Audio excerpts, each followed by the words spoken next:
Hello বন্ধুরা, শুভ দুপুর। কেমন আছি তোমরা? আশা করছি ভালো আছি। আমরাও খুব ভালো আছি। ভালো বলতে খুবই খারাপ পরিস্থিতিতে আছি দুদিন থেকে, বাট মুখে বলতে হয় যে ভালো আছি, সেটাই। দুদিন থেকে বাড়ি থেকে একটা খবর এসেছে, মানে আমার স্ত্রীর বাবা খুব অসুস্থ আছে, হসপিটালে ভর্তি আছে, অ্যাডমিট আছে। মানে অসুস্থতা এমনই হয়েছে যে খুব ক্রিটিক্যাল কন্ডিশন আছে। তো বাড়ি যাওয়ার জন্য বাড়ি থেকে খুব মানে বলছে যে বাড়ি চলে আসতে, বাট এখন মানে আমাদেরও সময়টা এত খারাপ চলছে, এখন হঠাৎ বাড়ি যেতে চাইলেও যেতে পারছি না। তো এই যে এনাকে দেখুন, মানে দুদিন থেকে খাওয়া দাওয়া বন্ধ, যখন থেকে খবরটা এসছে বাড়ি থেকে খাওয়া দাওয়া সব বন্ধ। এই যে অবস্থা এমনি খারাপ হয়নি। আমার বাবার কোনো দোষ নাই, আমার বাবার কোনো কিছু করেনি। আমার বাবা না দিয়েছে গাল, আমার বাবা না দিয়েছে, না মেরেছে না গাল। আমার বাবার সাথে ঝগড়া হচ্ছিল একটা আমার দাদুর সাথে। শুধু আমার বাবা যে বলেছে যে তুমি সব সময় কেন সব কাজে বাধা দাও, তুমি কেন ঝগড়া করছো, এর লেগে আমার বাবা মাথা চুটেই কেটে দিয়েছে। আমার বাবা ভালো মানুষকে আমার বাবা মেরে দিয়ে আমার বাবাকে মরার মতো করে রেখে দিয়েছে। আমার বাবা মরার মতো শুয়ে আছে।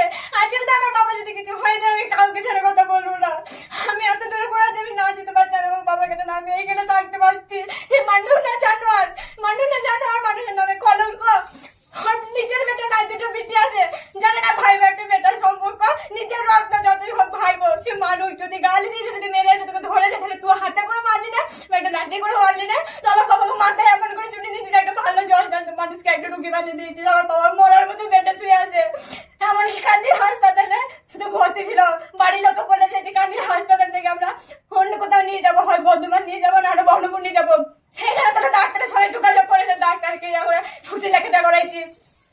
সেইখানে আমার বাবাকে বহরমপুরে ভর্তি নেয় না। আমার বাবা মরার মতো বেডে এখনো পড়া আছে। কালকে আজকে 24 ঘন্টা হতে চললো। আমার বাবা যদি কোনো ভর্তি হয়েছে, তাহলে আমার বাবার কে দায়িত্ব নেবে? তুই লিবি নাকি বল? আমার বাবা যদি আজকে কোনো দায়িত্ব হয়ে যায়। তো এখন খুব কন্ডিশন খারাপ চলছে, কিন্তু কি করব, মানে এতটাই ভেঙে পড়েছে, নিজেকে কন্ট্রোলে রাখতে পারছি না। তো যাই হোক, মানে আমাকেও খুব কষ্ট হচ্ছে, বাট কিছু করার নেই, এমন পরিস্থিতিতে পড়ে আছে, না পারছি এদিকে যেতে, না পারছি ওদিকে যেতে। তো খুবই খারাপ সিচুয়েশন। আমার বাবা যেন ওর বিটিকে ওর লাইনে